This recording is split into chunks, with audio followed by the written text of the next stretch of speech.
So today I'm going to introduce Absolute Antibody, and specifically I'm going to talk about the technologies that we have developed to enable us to now offer bespoke antibody production or manufacturing for the research and diagnostics market. So as I'm sure you're all aware, and we've kind of just seen, since their invention in 1975, monoclonal antibodies have revolutionised the industries of research, diagnostics and therapeutics. So now antibodies are used in many laboratory techniques, as we've just seen. They're the key component of many diagnostic kits, and many of the biggest selling drugs in the world are therapeutic antibodies. We'll just go on to the next slide.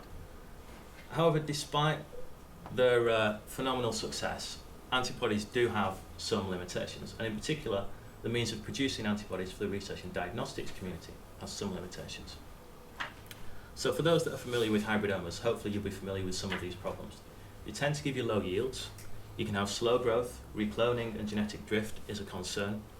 Contamination can be an issue, either from albumin in your serum or from bovine IgG.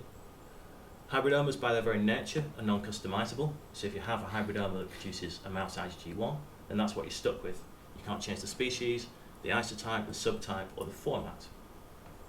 If you wanted to produce an antibody fragment, then you have to do this by enzymatic digestion. This is somewhat fiddly and also leads to a heterogeneous product.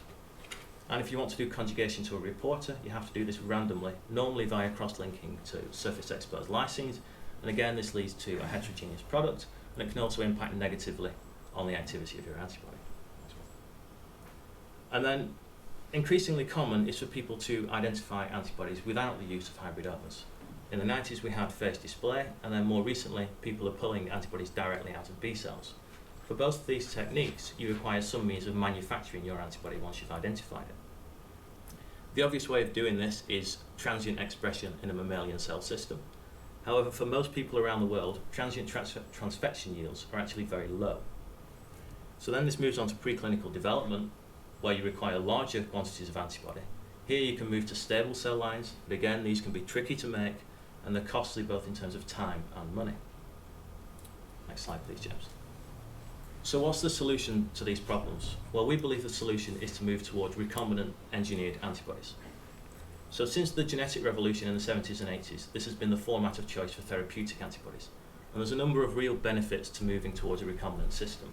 First and foremost, you have a defined product. You know the DNA sequence, you know the protein sequence.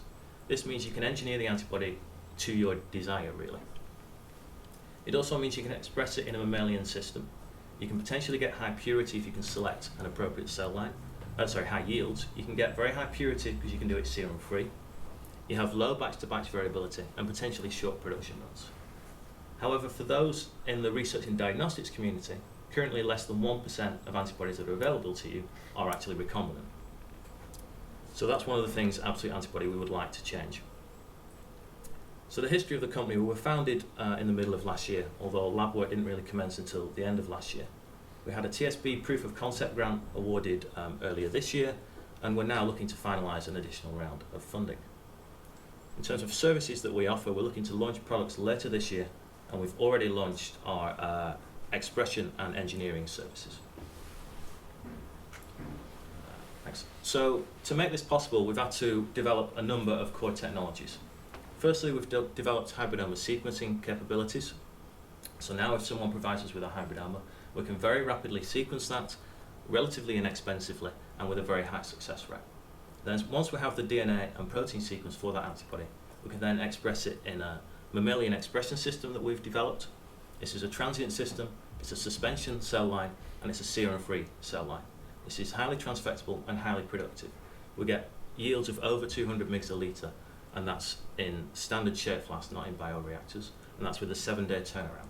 So we can very rapidly go from a hybridoma that was expressing a traditional monoclonal antibody to a purified recombinant version of the same antibody.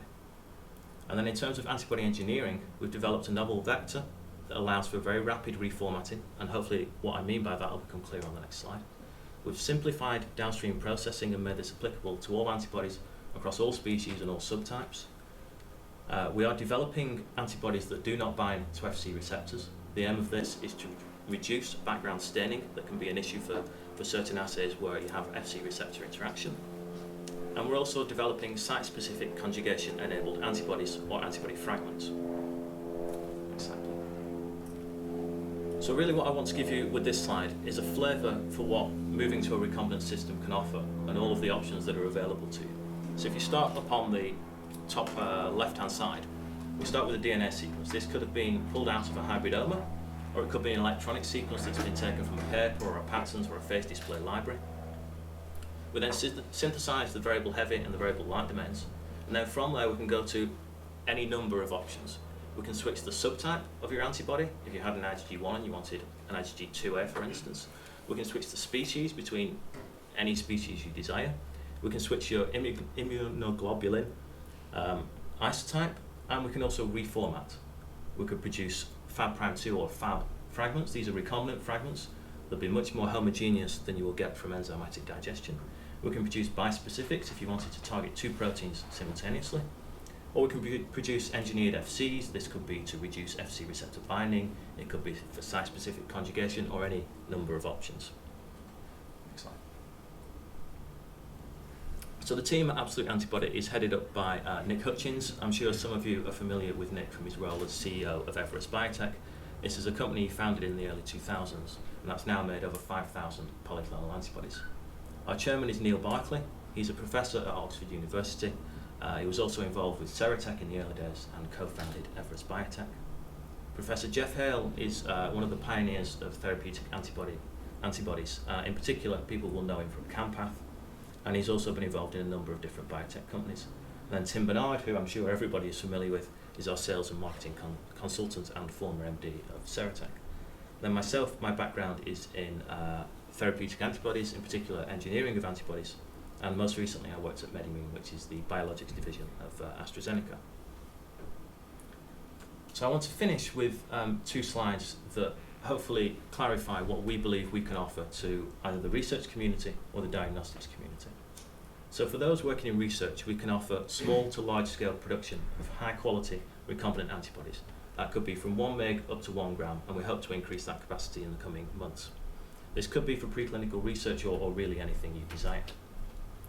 For those that are developing assays, we can offer chimeric antibodies of any species and subtype you desire. You could, for instance, harmonize all of your antibodies so that they're all the same species and same subtype. This may simplify your assays. And for those working with problematic hybridomas, we can sequence your hybridoma and then we can produce recombinant antibody, probably at higher yields and certainly at higher purity, and without the concern of drifting, etc. that is a concern with hybridomas. And next slide, please, James. And then for those working in diagnostics, we can offer decreased lot-to-lot variability, and we can potentially reduce background staining problems due to human anti-mouse antibodies or FC receptor interaction. This could be by producing specific mutations that abolish that binding, or it could be by making non-interacting chimerics or antibody fragments, none of which is really capable with current hybridoma antibodies. And then we can convert any antibody to any isotype. That could be human or it could be any species. You could, for instance, create a very nice panel of antibodies where they all had the same specificity, but you had every available IgG subtype and isotype. And that would be quite a nice control. And then we can offer site-specific conjugation. This could be to antibody fragments, as I've shown here, or it could be to full antibodies. And here you get a known number of incorporations of your reporter at a known site, so you're less likely to impact on the activity of the antibody. So hopefully in the 10 minutes that I've been talking, I've given you a flavour of what recombinant antibodies can offer and the kind of services that we as a company can offer to you. And so I'll finish there and I'll take any questions. I have a question, Ian. So it sounds like you've got a sort of disruptive technology for the diagnostic space, but hybridomas sound like they're gone, but how are you going to address sort of perhaps people's conservatism in this? Okay, so I guess I should just clarify the fact. Hybridomas, we believe, are gone in terms of a manufacturing process, because we believe we can produce greater yields, higher purity, etc., etc. In terms of us selecting for new antibodies, I think hybridomas still have a role.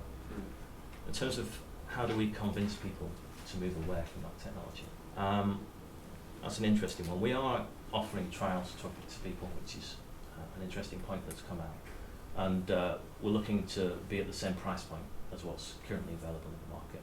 And we need to convince people that they have a problem with the antibody. I think that's something that maybe people have accepted. They've kind of gone with what's available. and we would like to offer them something different that can solve all of the problems I've highlighted at the same price and potentially at a higher quality, and hopefully people will switch. It's early days here. Yeah. Is the affinity of these antibodies good? It's the same as, so what we're doing is just converting what you would have from the hybrid element into a recombinant format. So the variable domain is identical, the affinity, the specificity is identical. There'll be no difference at all. The only thing you might see is if we have a slightly higher purity, then you may see slightly higher activity in your assays because you don't have any albumin or whatever else may be in there.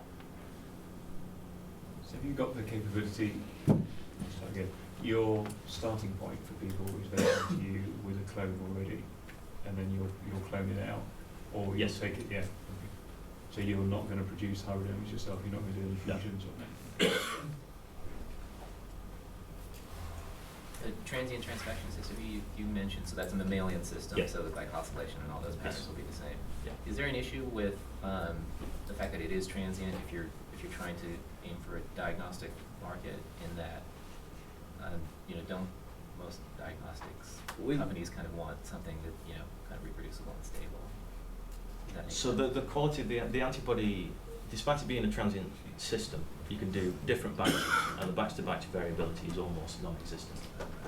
And we can produce very high quantities of antibody.